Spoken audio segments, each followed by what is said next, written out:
Vous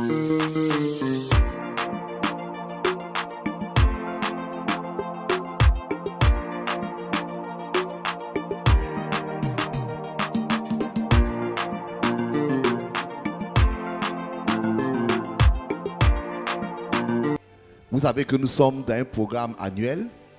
Dans ce programme annuel, nous avons développé par la grâce de Dieu autour de 12 chiffres, ou bien des nombres, ça dépend de comment on dit, et qui nous parlent selon le modèle biblique.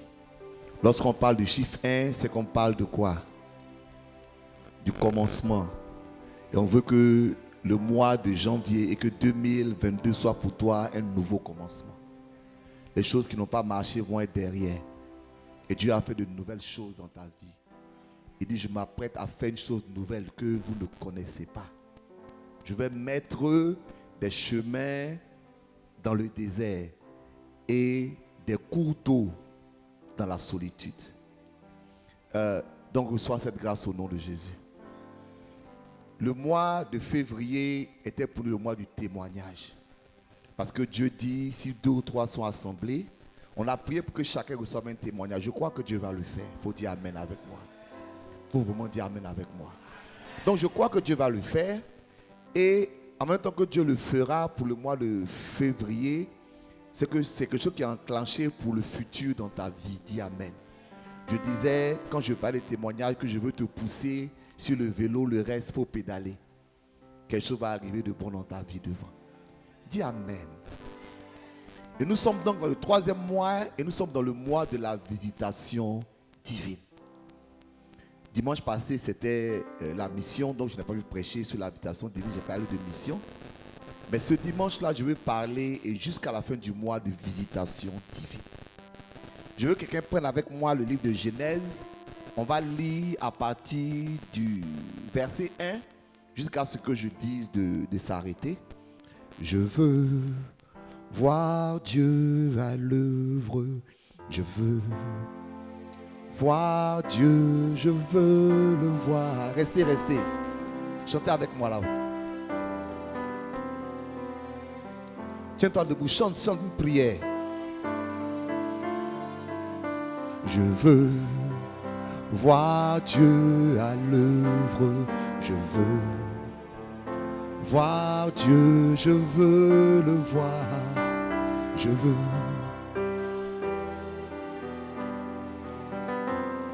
Une dernière fois, que soit ta prière ce matin.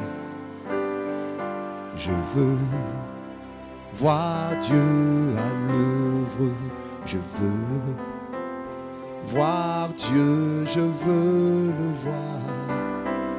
Seigneur, manifeste-toi dans nos vies maintenant. Seigneur, bénis ta parole et bénis-nous par cette parole. Fais-nous du bien, Seigneur. Quelque chose se passe maintenant dans nos vies. Nous recevons la grâce de la visitation divine. Au nom puissant de Jésus. Amen. Quelqu'un va nous lire Genèse chapitre. On peut rester. Nous restons debout. Nous savons que pour la parole de Dieu. Et puis on va s'asseoir après. Alléluia. Genèse chapitre 18. L'Éternel lui apparut parmi les chênes de Mamré, comme il était assis à l'entrée de sa tente pendant la chaleur du jour. Oui. Il leva les yeux et regarda. Et voici 3 hommes étaient debout près de lui. Quand il les vit, il courut au-devant d'eux depuis l'entrée de sa tente et se prosterna en terre. Et il dit, Seigneur, si j'ai trouvé grâce à tes yeux, ne passe point, je te prie, loin de ton serviteur. Permettez qu'on apporte un peu d'eau pour vous laver les pieds et reposez-vous sous cet arbre. J'irai prendre un morceau de pain pour fortifier votre cœur. Après quoi, vous continuerez votre route, car c'est pour cela que vous passez près de votre serviteur. Ils répondirent, fais comme tu l'as dit. Abraham alla promptement dans sa tente vers Sarah et il dit, vite, 3 mesures de fleurs de farine pétrie et fait des gâteaux. Et Abraham courut à son troupeau, prit un veau tendre et bon, et le donna à un serviteur qui se hâta de la prêter. Il prit encore de la crème et du lait avec le veau qu'on avait apprêté et il les mit devant eux. Il se tint lui-même à leur côté sous l'arbre et ils mangèrent. Alors ils lui dirent: où est Sarah, ta femme? Il répondit: elle est là, dans la tente. L'un d'entre eux dit: je reviendrai vers toi à cette même époque, et voici, Sarah, ta femme, aura un fils. Amen. Alléluia. Que Dieu bénisse sa parole. Voilà, vous pouvez vous asseoir. Dis avec moi, visitation divine. Quelqu'un me demandera quelle est la différence entre une visitation et puis une visite. Voilà, on aurait pu dire visite divine. Le mot visitation, pour reprendre mon cours de pensée, s'applique lorsque la visite est celle d'un être divin. Amen. Donc le mot, on n'aurait même pas dû mettre visitation divine, on aurait dû mettre simplement visitation. Parce que la visitation, c'est la visite de Dieu. Amen. Beaucoup d'entre nous, on confond la visitation et puis le miracle. Tu peux avoir un miracle sans visitation. Tu peux avoir un miracle par la foi. Tu peux avoir un miracle par la prière. Mais la visitation, ce n'est pas seulement le miracle. C'est quand Dieu vient frapper à ta porte. Quand il vient te rencontrer de manière particulière. Le miracle est la conséquence de la visitation. Dis Amen. Le miracle, ce n'est pas la visitation, c'est la conséquence. Imagine-toi, tu es chez toi à la maison et puis tu entends coco, quand tu ouvres la porte, c'est Dieu qui est devant toi. C'est ça la visitation. Littéralement, c'est ce qui est arrivé à Abraham. Littéralement, c'est ce qui est arrivé à Gédéon. Littéralement, c'est ce qui est arrivé à Marie, à Manoach. C'est-à-dire, c'est des hommes qui étaient là et puis ils sortent, ils voient peut-être un homme ou un ange. Et puis après, ou bien sur place, ils comprennent qu'en réalité, c'est Dieu qui leur a rendu visite. Que Dieu te rende visite ce mois-là. Oui, que Dieu frappe à ta porte ce mois-là. Qu'ils viennent te voir. Qu'ils viennent causer avec toi. Dieu rend visite aux gens pour quelle raison? Il leur rend visite, premièrement, pour leur confier une mission. Oui. Il a rencontré Gédéon, dit à Gédéon: tu es un homme fort, tu vas faire quelque chose pour moi. Alléluia. Dieu rend visite aux gens, pourquoi? Parce qu'il veut faire un miracle, une grâce extraordinaire dans leur vie. Quand l'ange a rencontré Marie, il dit: je vous salue Marie. Parce que quoi? Dieu t'a fait une grande grâce. Ou encore, je te salue parce que, comme disent nos frères catholiques, je vous salue pleine de grâce. En fait, c'est traduit simplement: je te salue, je viens te rencontrer. Parce que Dieu va te faire une grande grâce. De toutes les jeunes filles d'Israël, tu as été choisi pour porter le Messie. Extraordinaire. Donc, cette annonce-là, je ne peux pas te le dire en songe. Il faut que moi, Dieu, je vienne te dire. Parce que c'est trop grave ce que j'ai fait. Reçois la visitation divine. Vous savez, il y a des gens dont le ministère a été changé parce que Dieu veut les amener dans une onction de guérison extraordinaire. Et ce n'est pas une parole, c'est Dieu qui leur a parlé. Quand Dieu te visite et dit: je vais te bénir matériellement, ça c'est plus affaire de oui je prie. Ça dit que tu rentres dans une nouvelle dimension financière que tu ne peux pas imaginer. Quand Dieu te visite et dit: je vais sauver ton mariage, tu rentres dans une dimension où il va faire des choses que tu ne peux pas imaginer. Donc quand Dieu va faire quelque chose d'extraordinaire, il te rend visite.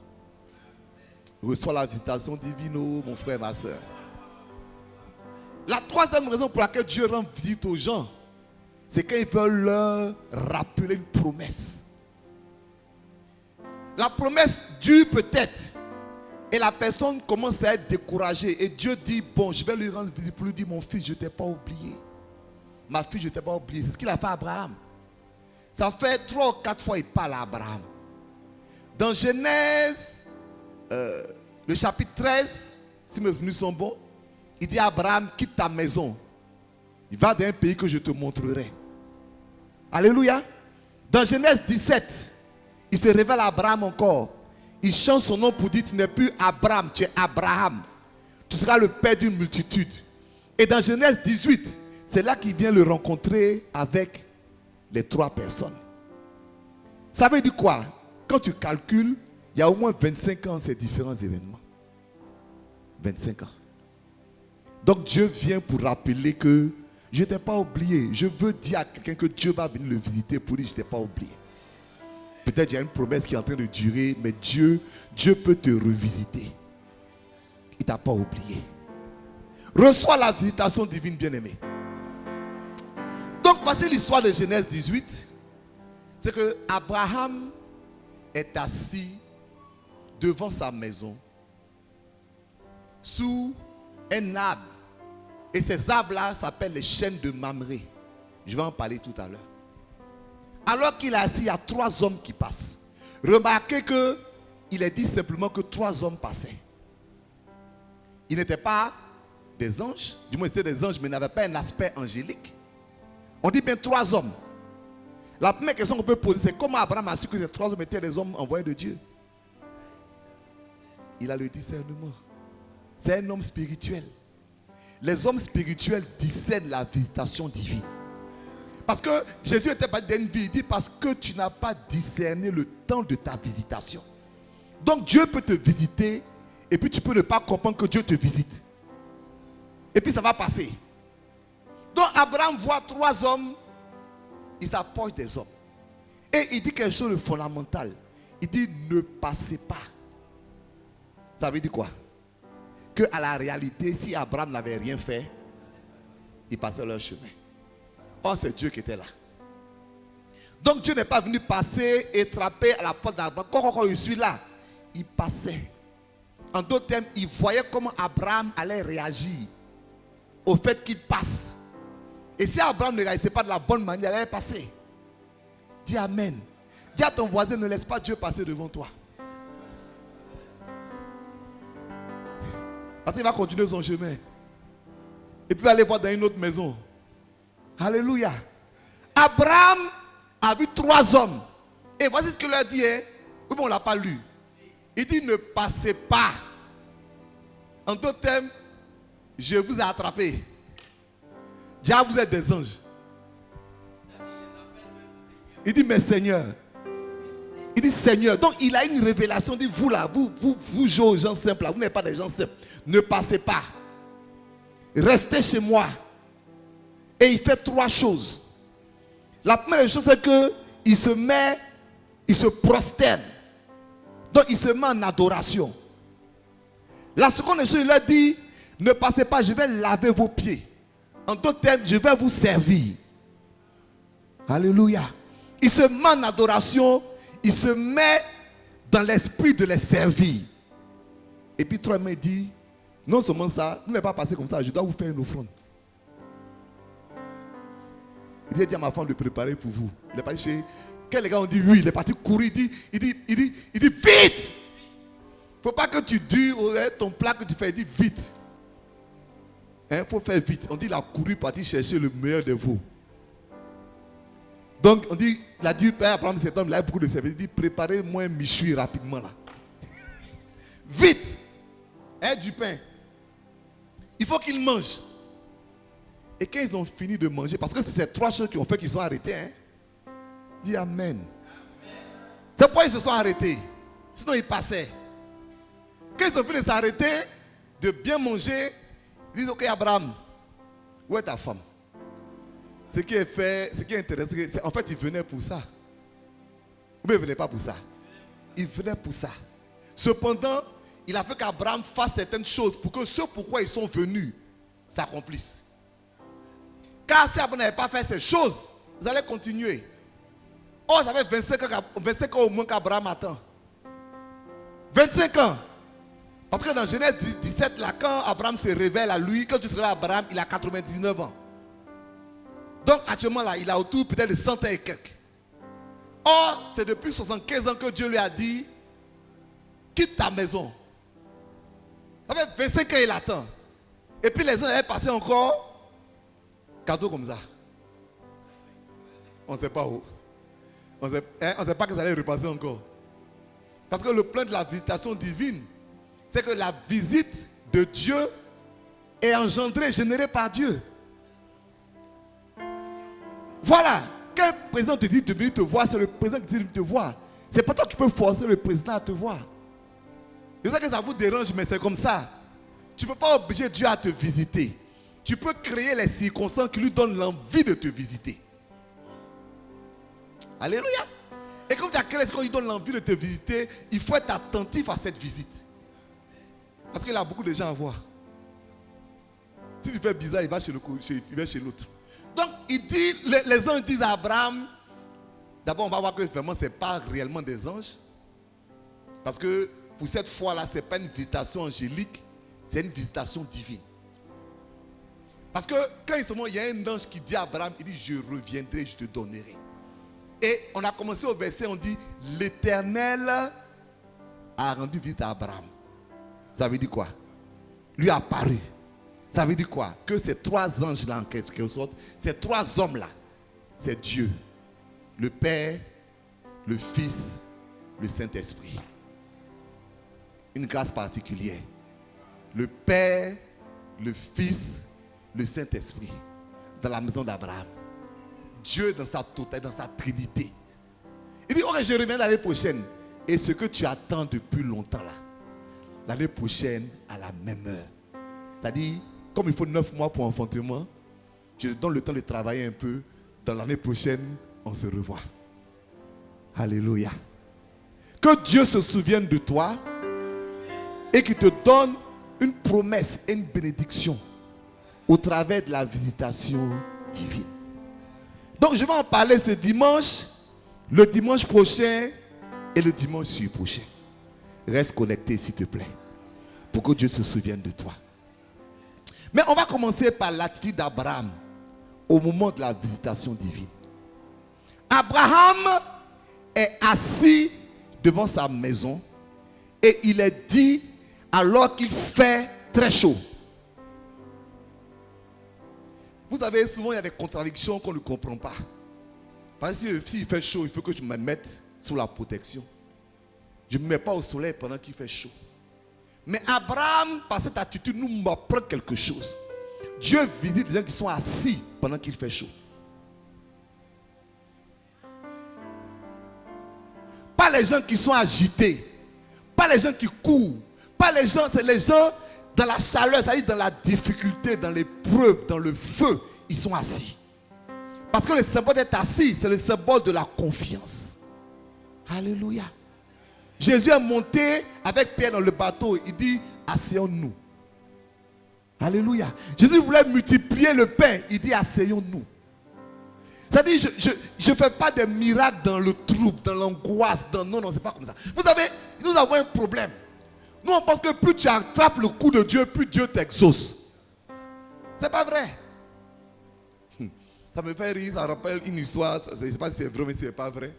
Une femme qui était dans une religion autre et qui donc avait prié et puis elle rend témoin un jour. Elle dit, Jésus, il ne voulait pas m'exaucer. J'ai pris sa statue et sa maman Marie. J'ai mis piment dessus. J'ai mis au soleil. Jusqu'au soir là, j'ai eu ma réponse. Hein? C'était chaussures. Le soleil a tapé bien. Un piment dessus. Ils m'ont exaucé. Dieu, ça ne marche pas comme ça. Dieu exauce les gens qui sont assis. Touche quelqu'un dit, il faut t'asseoir. Je sais que c'est chaud. Hein. Je sais que, non, moi, je suis au courant que c'est chaud. C'est chaud. Mais assois-toi. Assois-toi. Parce que si Dieu doit te visiter, que tu es agité pendant que c'est chaud, il va te dépasser. Regarde, supposons qu'Abraham soit en train de courir partout. Il n'allait même pas voir les gens. Parce qu'on dit, il s'est assis et puis il a fait quoi? Il a levé les yeux. Donc, c'est vrai qu'il était assis, apparemment, mais il était en attente de quelque chose. Il savait que Dieu allait faire quelque chose. Et c'est ce qui lui a permis de discerner que ces trois personnes-là, c'est des anges. Quand je pense, je me dis que certainement Dieu lui avait parlé peut-être dans son songe ou quelque part. Il était en attente de quelque chose. Donc, assois-toi, mais sois en attente de quelque chose. Dis Amen. Tu ne dis pas bien Amen. Et il était assis au niveau des chaînes de Mamré. Le Mamré est intéressant parce qu'il y a deux mots étymologiquement qui sont reliés à l'hébreu. Le mot Mara et puis le mot Ra. C'est la commune qui donne Mamré. Mara, ça veut dire difficulté, épreuve. Et puis Ra, ça veut dire voir. Donc Mamré, c'est la capacité de voir à travers les difficultés. Voir à travers les épreuves. Abraham, c'est quoi? Ça fait 25 ans qu'il attend enfant, il n'a pas enfant. Ça, c'est pas une épreuve, ça? Ça, c'est pas une difficulté, ça? Mais il a la capacité de voir au travers de l'épreuve. Il cherche à voir plus loin. Vous savez, est-ce que je peux parler à quelqu'un? Je te disais que la visitation divine, ce n'est pas le miracle. Parce que le miracle, c'est juste quelque chose que tu es, qui est un exaucement. Or, la visitation divine, c'est quelque chose qui est connecté à ta relation intime avec Dieu. Et cette connexion fait que il y a des épreuves que tu dois traverser pour que Dieu te visite. Il ne faut pas dire amen. Oui. Parce que quelquefois, tant que tu n'as pas traversé ces épreuves-là, tu n'es pas capable de voir Dieu dans sa visitation. Tu n'es pas capable. Tu attends seulement une bénédiction, tu dis Dieu t'a visité. Non, quand Dieu te visite, c'est plus que la bénédiction. C'est ta personne qui change. C'est ta conception de Dieu qui change. C'est ton analyse du divin qui change. C'est qui est Dieu pour toi qui change. Reçois une visitation divine, mon frère. Reçois une visitation divine, ma soeur. Donc j'espère que tu es assis, bien tu es assise tranquillement. Hein? Regarde-moi, j'espère que tu es assis, bien tu es assise tranquillement. Il fait chaud. M'assois-toi. Sois à Mamré, vois au travers de la difficulté. Parce que Dieu va apparaître tout de suite. Dieu va apparaître. Tu sais, le plan de l'agitation, c'est que quand Dieu va apparaître, tu ne le verras pas. Les anges sont venus, ils n'ont pas pris d'aspect particulier, rien, ils marchaient. Mais Abraham a eu le discernement qu'il y avait quelque chose. Je sais qu'on est en train de prier pour la visitation divine, que Dieu te donne le discernement de savoir qu'il est en train de faire quelque chose. Il faut que tu sois un homme spirituel pour capter l'atmosphère spirituelle. Donc Abraham, quand il voit ces trois, il dit non. Ce qui est sûr, vous n'allez pas passer. Alléluia. Non, vous n'allez pas passer. Vous allez m'exaucer aujourd'hui. Ça fait 25 ans que j'attends. Ce qui est intéressant, regardez-moi, nulle part dans la démarche d'Abraham, il ne fait une demande. Il ne dit pas, vous n'avez pas passé, vous savez que j'attends un enfant. Il faut faire quelque chose pour moi, Dieu. Non. Tout ce qui l'intéresse, c'est de mettre Dieu dans une disposition qui le rend content. Il n'est pas intéressé à faire une demande. Il n'est pas là pour coincer Dieu. Oh Dieu, si je ne me marie pas cette année, je m'en vais. Il dit, bon, il faut partir.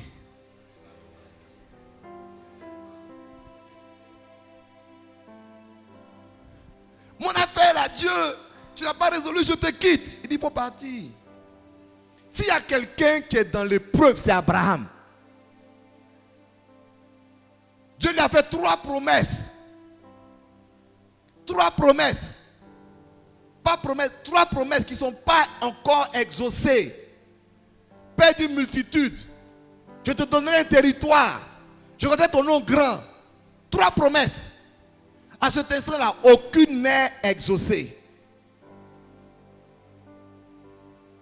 Mais quand il voit Dieu ne saisit pas son col. Il ne dit pas les anges, je vous ai attrapé aujourd'hui. Aujourd'hui, là, c'est aujourd'hui. Ça ne l'intéresse pas. C'est pas, je dis, la visitation n'est pas la bénédiction. La visitation, c'est une rencontre personnelle avec Dieu. Comme on dit en anglais, it's an encounter. C'est quand toi et puis Dieu, vous êtes dans une intimité où tu sens que Dieu est dans ta maison. Ce qui va se passer après là, tu ne peux pas imaginer. Mais si tu veux que Dieu te visite, sois préoccupé par la présence de Dieu. Non pas parce que Dieu va faire. Ton problème, Dieu peut le résoudre. Mais Dieu dit, je passe. Est-ce que tu t'arrêtes pour que je reste avec toi? Donc Abraham ne fait pas de demande. Abraham fait ce il doit faire pour que Dieu réside dans sa maison. C'est tout. La même chose qu'il fait, il se prosterne. Dis avec moi adoration. Ou bien prière. C'est la même chose. La prière attire la présence de Dieu. La prière accélère, invite Dieu dans tes circonstances. Lorsque le père de Jean-Baptiste, Zacharie, était sans enfant pendant longtemps et que l'ange l'a visité, parce que l'ange lui a dit, Zacharie, ta prière a été entendue. Donc moi l'ange viens parce que Dieu a entendu ta prière. Est-ce que tu pries pour que Dieu descende dans tes circonstances? Pardon, dis amen avec moi. Je n'entends pas bien vos amen, hein? Ça rentre, hein? Ok. Là, il dit, il s'est prosterné, il dit Seigneur. Donc il a la révélation que c'est Dieu. Mais au-delà de cette révélation, il s'est prosterné. Il dit, j'ai besoin de votre présence. Me voici devant toi, Seigneur. Agis dans ma vie. Agis dans mes circonstances. Et Adé, je sais que vous n'allez peut-être pas me comprendre. Mais la prière, ce n'est pas le fait de stresser Dieu avec nos besoins. Ça fait partie de la prière. Mais la prière, c'est le fait de s'abandonner entre les mains de Dieu. Pardon, dis amen avec moi.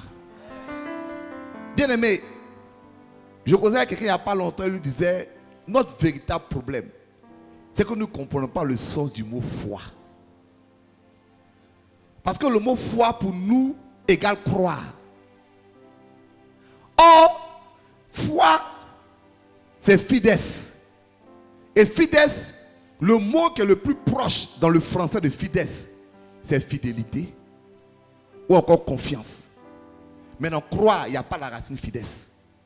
Amen. Parce que croire, ce n'est pas la foi. Croire, ce n'est pas la foi. Quelqu'un a m'envoyé une chaise.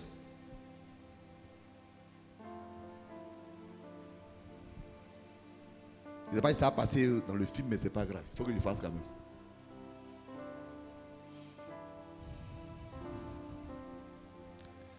Voici la chaise. Tout le monde voit cette chaise, n'est-ce pas? Ok, je crois que la chaise peut me supporter. Ce n'est pas la foi. Ce n'est pas la foi du tout. La foi, c'est quand je vais m'asseoir sur la chaise. Car je ne crois pas que la chaise peut me supporter. J'ai confiance que la chaise va me supporter. Et comme j'ai confiance que la chaise va me supporter, je m'assois dessus. Et je m'assois dessus sans me préoccuper de quoi que ce soit. Je ne suis pas inquiet pendant que je suis assis. Car si je n'ai pas confiance que ça va me supporter, que c'est une chaise en plastique, j'ai dit quoi? Envoie une seconde chaise. Mais c'est pas ça. J'ai regardé comment la chaise est en train de bouger. Mais quand j'ai absolument confiance, je m'assois, je suis tranquille. Même s'il y a de bruit à côté, je sais que la chaise peut me supporter. J'ai foi que la chaise peut me supporter. Est-ce que tu crois Dieu ou bien tu as foi en Dieu? Si tu crois que Dieu existe, tu n'as pas la foi. Hein? Mais si tu as confiance que dans l'épreuve, dans la difficulté, il va te faire traverser, là tu as la foi. Et c'est cette foi-là qui produit le calme. Le calme là est la conséquence de la confiance que nous avons en Dieu. Le trouble est le signe de ce qu'en la réalité, notre confiance en Dieu est challengée par les circonstances. Que Dieu donne la foi à quelqu'un ce matin. Prosterne-toi. Alléluia. Adore. Dis à Dieu, tu es le plus grand. C'est difficile, mais je sais que tu vas faire. Dieu dit, voici une femme que je vais visiter. Voici un homme que je vais visiter. Je vais m'asseoir avec lui et puis on va causer un peu. Et puis en partant, je lui dis justement, je causais, mais ton problème là, c'était quoi déjà? Parce qu'en fait, littéralement, ce que les anges ont fait, ils sont assis, tout causé. En partant, il dit, ah justement, je partais, mais c'était quoi ton problème déjà? Ah, ta femme n'accouche pas. D'accord, ok, il faut l'appeler. Il faut dire que l'année prochaine, à la même heure là, nous on est là. Parce que tu nous as reçus, parce qu'on s'est assis avec toi. Quelqu'un va dire Amen. Quelqu'un va dire Amen. Dis à quelqu'un, reçoit la visitation divine. Regardez, après que Abraham se soit prosterné. Il dit quoi? Il dit, je vais laver vos pieds. C'est-à-dire, je vais vous servir. Alléluia. Je vais laver vos pieds. Bien-aimé, je veux que vous regardiez un peu l'image. Hein. Abraham est un homme riche. Fort riche. Quand il va aller faire palabre pour occuper Lot, on dit la armée 300 et quelques, c'est ça non? Jeunes gens de sa maison. Donc, ça veut dire que les 300 et quelques là, c'est ceux qui sont capables de porter des armes. Ça veut dire qu'il y a d'autres qui ne savent pas se battre. Mais ils sont là quand même. Donc, ça veut dire qu'Abraham lui a comme des serviteurs. Quand tu reçois un visiteur chez toi, amen, l'habitude du peuple juif était de laver les pieds. Mais qui lavait les pieds? C'était l'esclave, le plus bas des esclaves. C'est-à-dire, dans la hiérarchie de l'esclavage, si vous me permettez, c'est l'esclave de plus bas niveau qui lave les pieds. C'est pourquoi quand Jésus voulait laver les pieds des disciples, on dit non, pas nous laver les pieds. C'est pas possible. Et Jésus a dit non, je suis parmi vous comme votre serviteur. Donc en fait, dans ça, là, prenez-moi comme l'esclave de plus bas niveau. Donc, pendant que les hommes arrivent chez Abraham, il ne dit pas, c'est vous, j'ai dit à un de mes esclaves de laver vos pieds. Il dit, moi-même là, je vais laver vos pieds. Il est prêt à servir Dieu au-delà de sa position, de ce qu'il est, de son directorat, de son milliardaire, je ne sais pas. C'est des gens comme ça que Dieu visite. Hein? Aujourd'hui, nous avons un problème et Dieu ne nous visite plus comme avant. Parce que au-delà de la prière, nous avons la position où, je ne sais pas, on se pense arriver à un niveau où on ne doit plus servir Dieu. On ne le dit pas, mais on le fait en pratique. On le fait en pratique par notre présence à l'église. On le fait en pratique par notre implication. On le fait en pratique. En d'autres termes, je suis devenu quelque chose, Dieu, tu sais, j'ai envoyé mes petits. Mais mes petits n'ont qu'à partir. Hein? Voilà, les petits n'ont qu'à aller balayer le temple, les petits n'ont qu'à évangéliser, les petits n'ont qu'à prier à la cellule, les petits n'ont pas. Dieu va visiter les petits. Non, je suis sérieux. Dieu va visiter les petits. Parce que dans ta grandeur, selon ton besoin de visitation, tu dois dire à Dieu, je vais laver tes pieds. Dis amen. Je sais que j'ai beaucoup de serviteurs, mais moi, là, j'ai lavé tes pieds. J'ai lavé tes pieds. Hein? Oh, dis là. Bon, que Dieu nous aide. On se comprend, hein? Oui, le sous-entendu, c'est que nous avons besoin d'un renouvellement de l'intelligence par rapport aux choses de Dieu. Parce que, quoi qu'on dise, Dieu est en haut et puis on est en bas. C'est ça la vérité. Et ça, Abraham, il a compris. Il a compris que ses serviteurs, tout ça, ça ne sert à rien. La preuve, c'est que les serviteurs est dans le problème.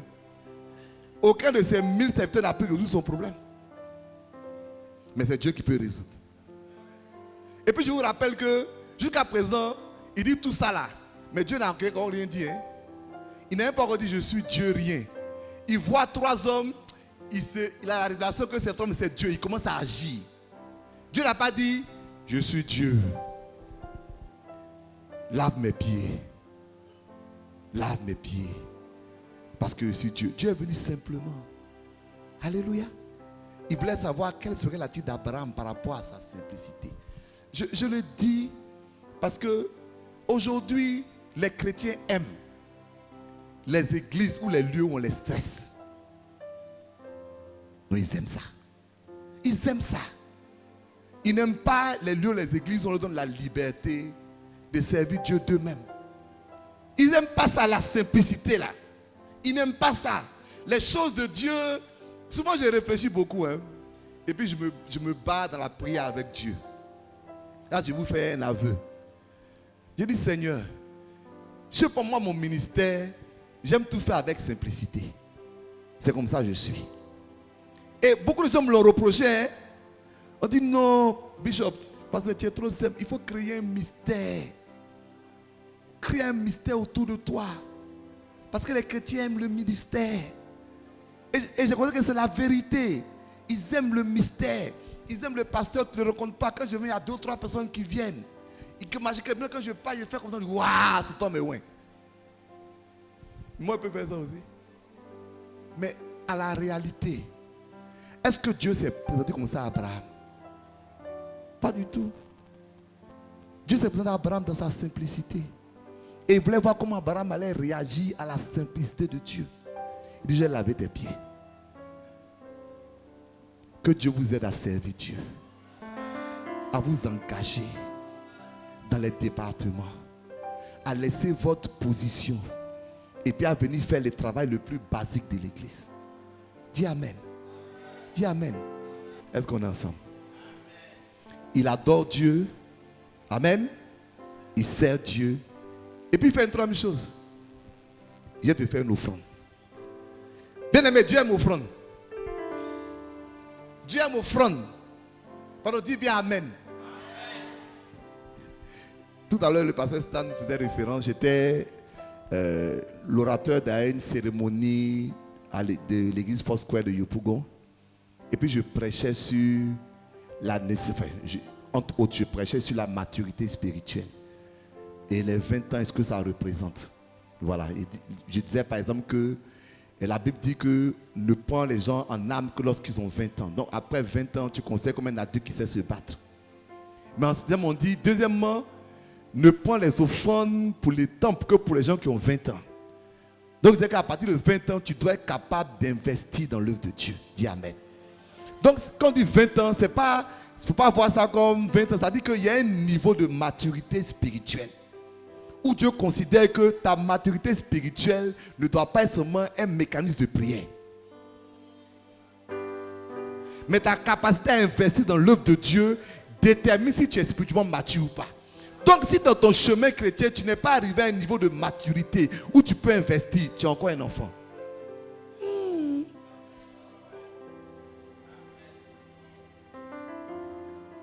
Mais c'est biblique. Hein? La troisième chose, il est dit qu'on a nommé les princes et les princesses, ils ont été choisis, des princes, pardon, ont été choisis à partir de 20 ans ou plus. Donc la troisième niveau de maturité spirituelle, c'est quel niveau de responsabilité tu prends dans l'église. Si tu n'as aucune responsabilité dans l'église, c'est que tu es un enfant spirituel. Ce n'est pas une question que tu as fait 20 ans, 30 ans, 40 ans dans l'église. Si tu as fait 40 ans, tu n'as pas un niveau de responsabilité, tu es un enfant. Donc tu es un enfant quand tu ne sais pas te battre. Tu es un enfant quand tu ne sais pas investir. Et tu es un enfant quand tu n'es pas responsable. Vous voyez que la maturité, ce n'est pas ce qu'on croit. Ce n'est pas le fait d'avoir duré dans l'église. Tu peux voir 50 ans puis Dieu dit tu es un enfant. En tout cas, quand je fais le dénombrement des adultes, je ne vais pas te mettre dedans. Quel choc. Donc, dis-moi l'argent. Abraham veut s'assurer que la visitation là n'est pas momentanée. Je vous rappelle que jusqu'à présent, les gens ne sont pas encore assis chez lui. Mais c'est pas ça. Ils sont de passage. Donc il faut qu'ils sécurisent là. Avant, il faut qu'il sécurise. Il ne qu'à s'asseoir. Ce que je dois faire pour qu'il s'asseye là, j'ai fait. Donc il dit pardon, je vous prends ça. Et puis pardon, restez, j'ai lavé vos pieds. Et puis surtout, je vais vous faire une offrande. Vous savez, quand Gédéon a dit à l'ange, l'ange a parlé à Gédéon. Et puis l'ange ne voulait pas dire non, il ne va pas. Attends-moi, il fait offrande. Il y a un homme qui dit à Dieu, attends-moi. Et puis Dieu dit quoi? Il dit, t'attends. C'est pas faire d'offrande. Il n'y a pas de problème. Il faut partir, tu as revenir. Il faut partir, tu as revenir. Tu peux provoquer la grâce de Dieu par la capacité à donner à Dieu. Dis Amen. Tu peux le faire. Salomon l'a fait, Dieu l'a visité. Tu peux le faire. Je fais une parenthèse. Je m'excuse de faire cette parenthèse. Vous savez, je le dis toujours. Tout à l'heure, je parlais de la simplicité, de la complication. Ici, dans cette église-là, je vous promets qu'on ne fait pas offrande. Sortez un dimanche. Visitez. Vous allez commencer qu'on appelle offrande. Que deux. il y a 4 ou 5 offrandes. 7. Tous les dimanches. On fait un appel pour tout. Et puis on challenge les chrétiens dans tout. Mais nous, on ne va pas faire ça. Mais en même temps, sache que si tu veux que Dieu te visite, il faut savoir le toucher avec ton argent. Ça là, ça fait... Il faut savoir le toucher avec ton argent. J'espère que la visitation, ce n'est pas une obligation de Dieu. Hein, mais il y a des choses qui l'invitent. Abraham dit, je vais préparer pour vous. Et en fait, il couvre sa famille. Il faut faire vite le repas là. Parce qu'ils vont partir. Ils n'ont qu'à manger. Il faut faire vite le repas. Que Dieu t'amène à agir vite pour donner à Dieu. Pardon. Je ne dis pas ça à cause de moi. Je dis parce que je veux que ta vie soit bénie. Moi, j'ai expérimenté la visitation divine dans beaucoup d'aspects de ma vie. Mais je peux vous assurer que le fait de donner à Dieu a toujours été un axe principal de ce que Dieu fait dans ma vie. J'ai pris une décision. J'ai dit, Seigneur, il n'y aura pas mon budget, le budget de Dieu. C'est vrai. Hein? Voilà. Il n'y a pas mon budget, le budget de Dieu. Ce que je fais, je le fais pour Dieu et pour moi. Et ça dépend de la part de chacun, selon les besoins de chacun. Dis Amen. C'est vrai, ben, des fois je fais plus pour Dieu. Et puis des fois je fais plus pour moi. Mais toujours je dis que c'est en accord avec Dieu. C'est-à-dire, je sais que c'est un niveau peut-être que tu n'as pas compris. Ça c'est un niveau d'alliance avec Dieu. Toi et Dieu, vous avez la même banque. Ce n'est pas une question de montant, c'est une question de mentalité. Souvent, Dieu te regarde, il veut t'amener loin, mais il ne peut pas. Il ne peut pas. Parce qu'il voit comment tu gères 100 000. Et puis il dit, bon, si il donne 1 million, il va faire comment? 1 million va perdre son âme. Non, je t'assure, il y a des gens pour 1 million va perdre leur âme. Oui, parce que tu vois comment tu gères 100 000, c'est que tu gères 100 000, 1 million va perdre ton âme. Par exemple, 100 000, tu ne peux jamais donner à Dieu. Amen. 100 000, tu ne réponds jamais des appels. Mais 100 000, tu as l'argent pour acheter bijoux, machin, tout ça. Tu as des priorités. Je ne sais pas que c'est mauvais. Que Dieu établit, il dit, lui là, je ne peux pas, 1 million, c'est pas bon. Maintenant, arrivé à 1 million, Dieu te regarde. Dis, est-ce que j'ai fait plus ou moins? Je pense que 1 million, c'est son chaos. Ben, Jacob, on dit de donner 10 100 000, il grince les dents. Il dit, mais beaucoup trop. D'accord? Donc ça veut dire quoi? Je ne veux pas donner plus. La manière dont tu gères les finances que Dieu te donne détermine le niveau supérieur où Dieu va te mettre. Ça dit, toi, tu es en train de déterminer ta limite. Mon frère, ma soeur, apprends à investir. Ce matin, c'est mon introduction. Hein? Reçois la visitation divine. Tu vas faire quoi premièrement? Assieds-toi dans la chaleur. C'est chaud, mais fais confiance à Dieu.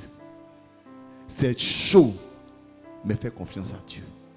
Sois un homme comme Abraham, capable d'être à Mamré, de Marara, de voir dans l'adversité. Et après m'a levé les yeux, hein, je sais que certainement Dieu va te visiter. Il faut dire Amen. Pardon, lève les mains, dis Amen. Dis bien Amen. Mais regarde, si tu n'es pas un homme, une femme spirituelle, ils vont passer. Il faut refuser. Ils vont passer. Ils vont passer pour attendre une autre maison. Et si tu veux les caler chez toi, est-ce que je peux dire ça comme ça? Voilà. Tu veux les sécuriser. Parce qu'il y a quelque chose qui m'ont dit après. Et ça qu'Abraham veut, ce qu'il veut entendre là, c'est l'année prochaine à la même heure. C'est ça qu'il veut entendre. Mais il ne parle pas de ça pour le moment. Parce qu'il dit, si je les fâche, ils vont partir.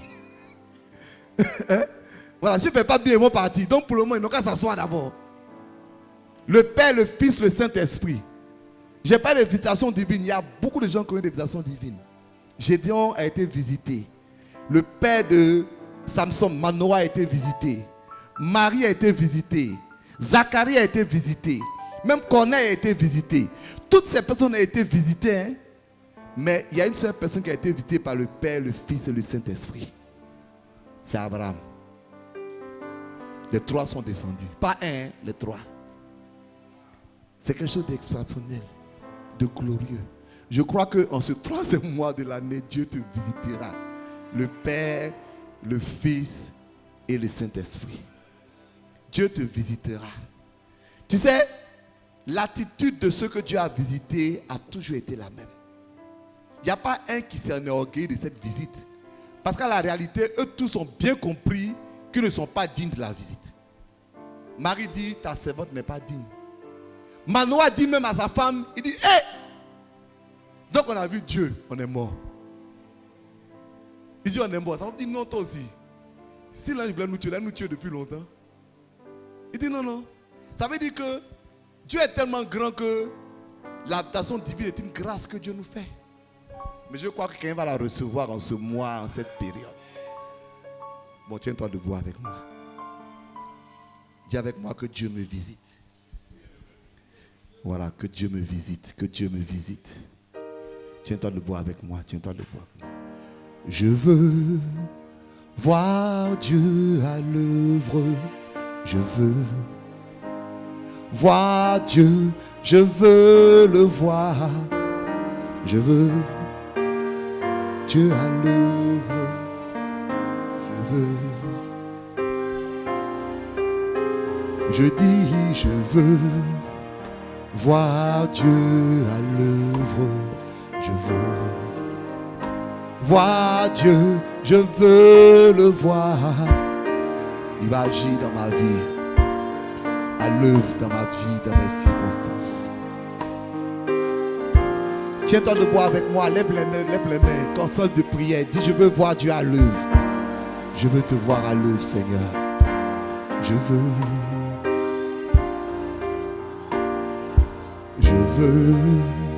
voir Dieu à l'œuvre.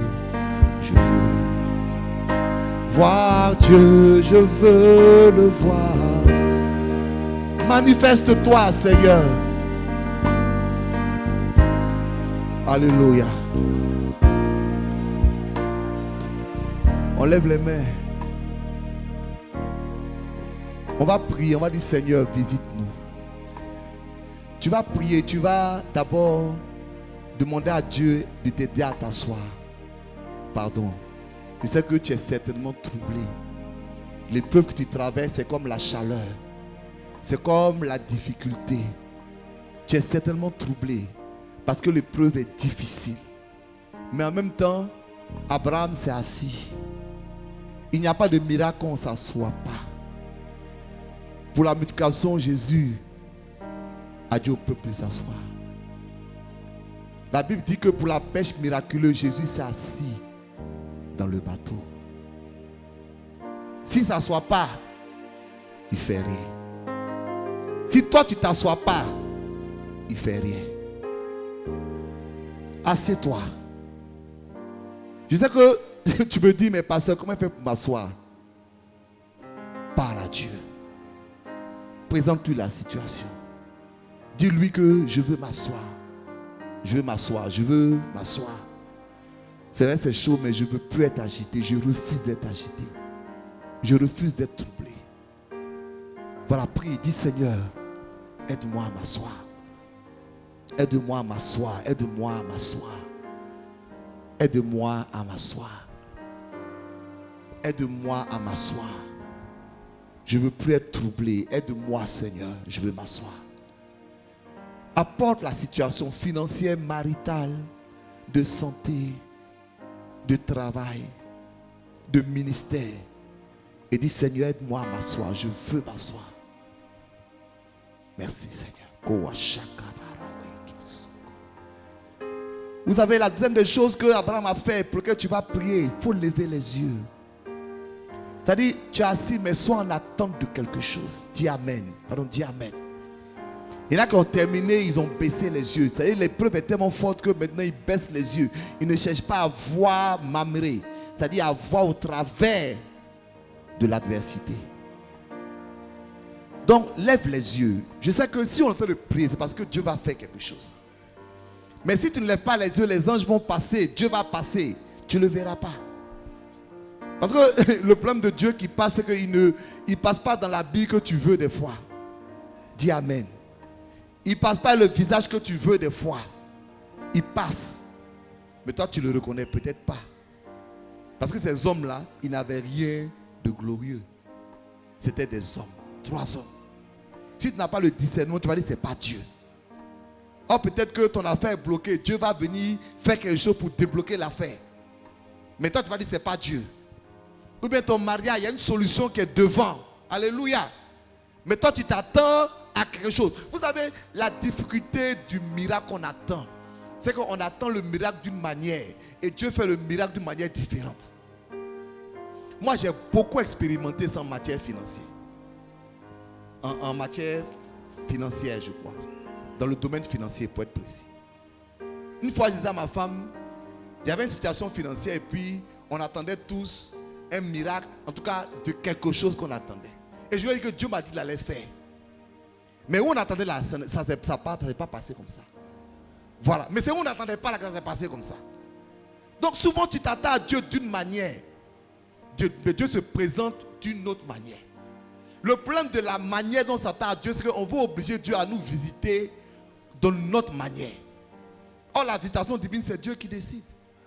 Ce qui est important, c'est que tu as le discernement et dis, ma situation là, Dieu est en train de résoudre ça, mais tu ne sais pas que Dieu résout ça. Tu t'attends à quelque chose. Donc, que Dieu ouvre tes yeux, lève les mains. Il faut dire, Seigneur, ouvre mes yeux, ouvre mes yeux, ouvre mes yeux. Que je puisse discerner ta venue. Que je puisse discerner ta venue. Que je puisse discerner ta venue. Il ne faut pas me dépasser dans mon foyer. Il ne faut pas me dépasser dans mes finances. Il ne faut pas me dépasser dans ma santé. Seigneur, je veux être à l'écoute, à l'écoute, à l'écoute. C'est pour ça qu'on me pose un problème de foyer ou un autre problème. Je dis toujours à la personne, écoute, ne sois pas agité. Demande à Dieu qu'est-ce qu'il en est. Parce qu'en étant agité sans demander à Dieu ce qu'il en est, tu ne vas pas discerner ce que Dieu est en train de faire ou bien comme il est en train de le faire. Tu vas t'agiter. Ouvre les yeux pour discerner. Il y a une visitation divine qui t'attend. Tu vas prier maintenant. Tu vas dire, Seigneur, je veux prier, te servir et te donner. C'est les 3 choses, pour que tu me visites. Il faut prier. Dis ça. Dis ça à Dieu. Je veux prier. Je veux te servir. Et je veux te donner pour que tu me visites. Pour que tu me visites. Pour que tu me visites. Il faut prier. Alléluia. Merci Seigneur. Kowa shaka baraba soko. Mikibi shekibi soko baraba saka. Mikibi shaka baraba soko ba shekibi soko barawe kipso. Moko waraba shaka baraba soko. Seigneur, c'est l'heure. C'est l'heure. C'est l'heure.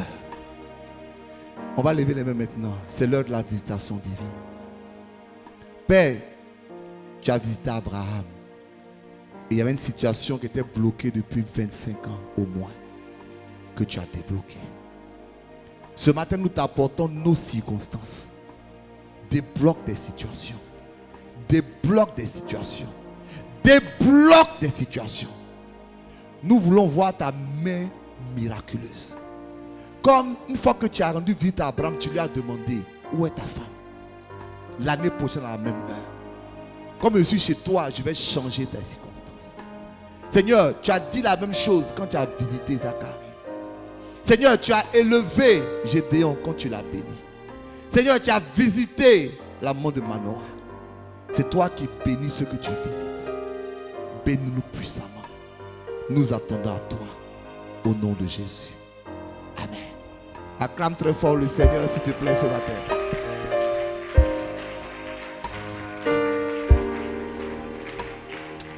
Alléluia. Que Dieu te bénisse.